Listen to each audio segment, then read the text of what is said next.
আসসালামু আলাইকুম প্রিয় দর্শক, ঠাড়া মাঙ্গা রোদের ভিতরে আমরা চলে এসেছি নুন তেল মরিচ নিয়ে আমের বাগানে। কিন্তু খবরদার ভাই, লোকদান পছন্দ তাইলে কিন্তু আমাদের দেশে পাকা টয়লেট নাই।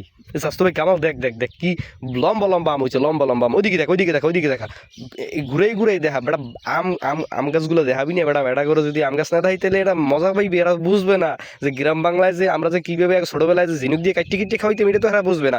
এটা দেখানোর লিগিয়া তোমাকে আম গাছগুলো যে ঝুলে ঝুলে পড়ছে দেখাইতে হবে। দেখে আমি আমি আমি খামু না, আমি তোর লোভ দেখাইলাম খামু না।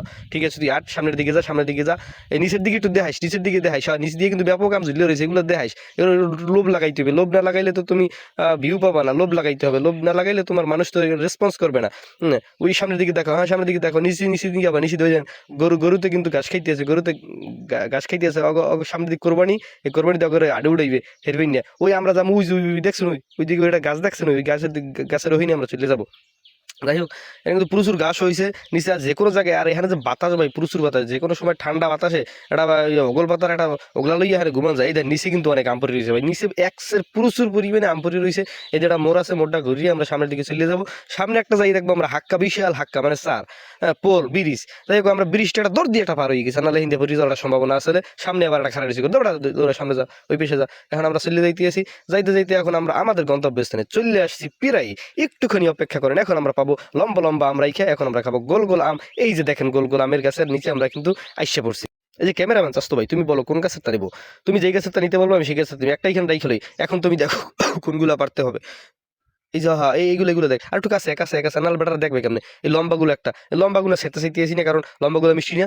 আমি জানি গাছে এই যে গোল গোল আমগুলো মিষ্টি বেশি, এর লিগে আমরা গোল গোল আমগুলো খামো। যাক, কামড় দিলাম, আমরা লোভ দেখাইছি। এখন একটা সিস্টেম করে কামড় দেবে, সিস্টেম দেখলে তো আপনার পুরো অবাক হয়েছে। আপনি কত মনে চাইবে যে আমাকে স্যার এই যে দেশাঞ্চলে আইয়ে ভরতে, ঠিক আছে, এই চরাঞ্চলে আই ভরতে মন চাইবে। আর আমি মরিচ লুন তেল চিনি দিয়ে একটা কামড় দিব, কামড় দিয়ে ও কি যে কামড় কামড়, ও দেখলে লোভ ভাই, জিভে পানি এসে পড়ে। প্লিজ দয়া করে কেউ লোভ দেবেন না, লোভ দিলে খবরে যাবে। অসাধারণ অসাধারণ মিষ্টি এবং দেশি পিওর খাঁটি আম। হ্যাঁ ঠিক আছে। আর আরেকবার খাবো, এটা সিরিয়াল আইটেম, এটা আসলে এটা তো আর গাছে পৌঁছে দিবে। আমরা অপচয় করতেছি না, অপচয় রোধ করতেছি। কোনো জিনিস অপচয় করা ঠিক না। ঠিক আছে, এই চারটা লইছি, এই চারটা আরো আছে, তারপর আরো প্রয়োজনে আরো ছিড়বো আমাদের। এখন আমরা চাচ্ছি কি যে এটা বসবো, বসিয়া এখান থেকে আরেকটা কামড় দিয়ে আমি খাবো, খাইয়ে তারপর একটু দেখাবো, দেখাইয়ে তারপরে আমরা বসবো, বসে বরফ পাতায় খাবো। ঠিক আছে, এখন এগুলা কি দোয়া লাগবে? অবশ্যই একটু দোয়া লাগবে। এই ভাই আমরা একটু দোয়াটা দিয়ে লই, এর মধ্যে আমরা একটু অপেক্ষা করেন। তারপর আমি দেখাইতেছি, এই যে এখন বরফ পাতার ভিতরে আমরা এখন এই যে এগুলার সিরিয়ে সিরিয়ে থুমু, থুয়ে থুয়ে আরবার আমরা এগুলোর মধ্যে নুন তেল মরিচ পেঁয়াজ হলদি রসুন আদা জিরা জ্যামে যে আছে সব কিছু দিয়ে আমরা একটা মাহাজোহা দিব। হ্যাঁ, মাহাজোহা দিয়া এরপর আমরা কিন্তু এগুলারে খিলাবো। ততক্ষণ আপনারা দেখতে থাকুন। আর আপনাদের এলাকায় কি এরকম আম আছে ভাই? আছে, জানি জানি, কিন্তু ওইটা হয় কি, পুন্ডুলি পুন্ডুলি ছোট ছোট হুলডা আম আমরা খানা। আমরা কিন্তু হুলডা আম খাই না, আমরা কিন্তু লম্বা আম খাই, গোলাম খাই, মিষ্টি আম খাই, শুক্র টক টক, এই যে আমরা ইংরেজিতে বলেন টক, ওই মিষ্টি আম কিন্তু আমরা খাই। ওরে ভাই গরম লাগে, গামছা গামছা খুললে লইতে হবে, কারণ গামছা গাই দিয়ে সবসময় পারন যাবি না। আবার গামছা গাই দিব একটু পরে, যদিও এখন আগে একটু গোলাই লই। এ দেখেন, এই দেন আমার এই দেন পিছনে কিন্তু আম দেখছেন। আমি কিন্তু হাত দিয়ে বইয়ে বই কিন্তু আম ছেড়তে পারি, আপনারা এটা কিন্তু পারবেন না ভাই। কারণ এই আপনাদের এই পরিবেশ নাই ভাই, আপনাদের এই পরিবেশের ভিতরে আপনারা দেখেন আমগুলো কিরকম ভাই, ওই রয়েছে। মনে হয় কি যে মানে নাউজুবিল্লাহ আস্তাগফিরুল্লাহ, জান্নাত বলা যাবে না, কারণ জান্নাত আমরা কল্পনাও করতে পারবো না, ওই রকমের জান্নাত। জান্নাতের ব্যাপারে বলা যাবে না। ওটা খাইয়ে দেখি, আবার আবার একটু ট্রাই দিয়ে দেখি কি অবস্থা। দেখেন আপনারা ভাই স্বাদ পাইতে আছেন নাকি স্বাদ আমি পাইতে আছি?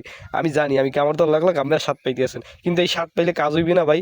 স্বাদ সকলের মিল দিব। এনে কইতেছি কি জানেন, স্বাদের আম বানাইছে মনে বই রেখি, ছোটবেলায় শুনছি লাউ কদু বই রেখি বানায়, কিন্তু এখন আমাকে দেখতেছি যে বড় হওয়ার পরে এখন দেখতেছি যে আমে বই রেখি বানাইতেছে। ভাই আপনারা জানেন না যে সেই স্বাদ ভাই, সেই স্বাদ একবার খাইলে বারবার খাইতে মন চায়।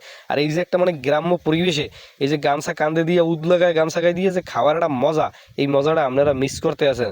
আপনাকে যদি মনে চায় আপনারা আমার লাগে যোগাযোগ করেন, আমার এলাকায় আসেন। হ্যাঁ, আপনাদেরকে ইনশাল্লাহ খাওয়াই দেবো ভাই, না খাওয়াই পাঠাই দেবো না ভাই। আপনারা মনে রাখেন ভাই, আমরা ওই মানে আমাকে আত্মাটা বড় ভাই, আত্মাটা বিশাল এক প্রকারের আত্মা ভাই। আপনারা যদি মনে করেন যে আমাকে আত্মা ছোট কামি ভাই, উপরে দেখেন কেমনে আম ভাই। আমার ভাই খাইতে খাইতে ভাই দাঁত চুক করে কিছু মারি দেন। আমি দুপুর গেলে আইয়া যে ভাত খাবো, আমি চিন্তা করতেছি কেমনে ভাত খাবো যাই দুপুরি গেলে। মানে ভাই আমার এত পরিমাণে খাওয়া খেতে। আর ভাই আরো আরেকটা কথা ভাই, শুকনো লাগে খাইলে আপনারা তো মনে করেন যে শুকনো লাগে খাইলে মনে হয় যে